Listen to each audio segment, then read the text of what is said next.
Jorinda and Jorindel. There was once an old castle that stood in the middle of a deep gloomy wood, and in the castle lived an old fairy. Now this fairy could take any shape she pleased. All the day long she flew about in the form of an owl, or crept about the country like a cat, but at night she always became an old woman again.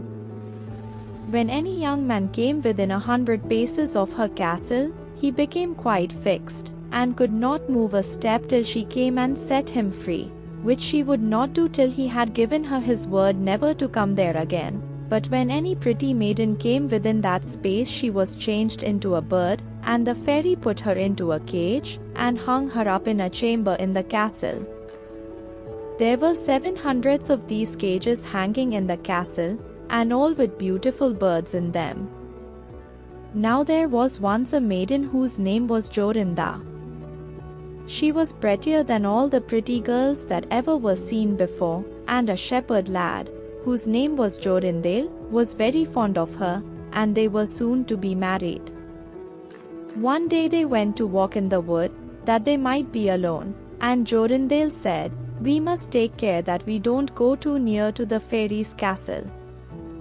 It was a beautiful evening. The last rays of the setting sun shone bright through the long stems of the trees upon the green underwood beneath, and the turtle doves sang from the tall birches. Jorinda sat down to gaze upon the sun. Jorindel sat by her side, and both felt sad. They knew not why, but it seemed as if they were to be parted from one another forever. They had wandered a long way, and when they looked to see which way they should go home, they found themselves at a loss to know what path to take.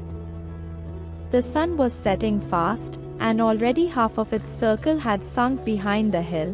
Jorindel on a sudden looked behind him, and saw through the bushes that they had, without knowing it, sat down close under the old walls of the castle. Then he shrank for fear, turned pale, and trembled. Jorinda was just singing. The ringdove sang from the willow spray. Well a day! Well a day! He mourned for the fate of his darling mate. Well a day! When her song stopped suddenly. Jorindel turned to see the reason, and beheld his Jorinda changed into a nightingale, so that her song ended with a mournful day. An owl with fiery eyes flew 3 times round them, and 3 times screamed, "Too-ho! Too-ho!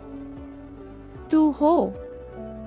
Jorindel could not move. He stood fixed as a stone, and could neither weep, nor speak, nor stir hand or foot.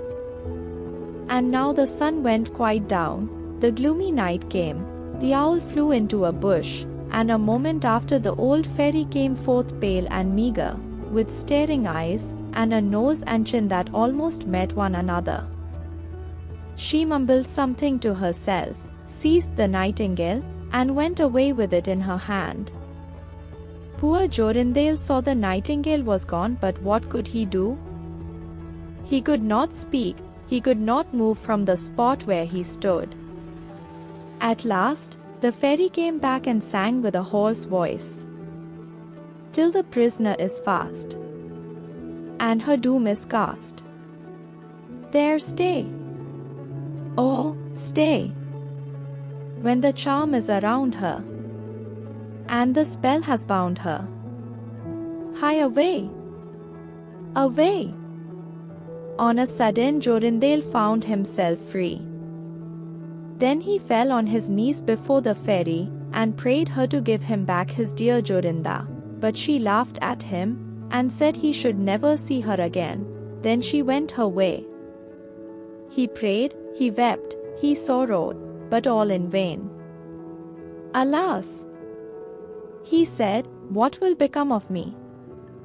He could not go back to his own home, so he went to a strange village, and employed himself in keeping sheep.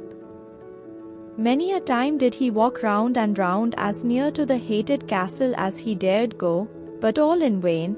He heard or saw nothing of Jorinda.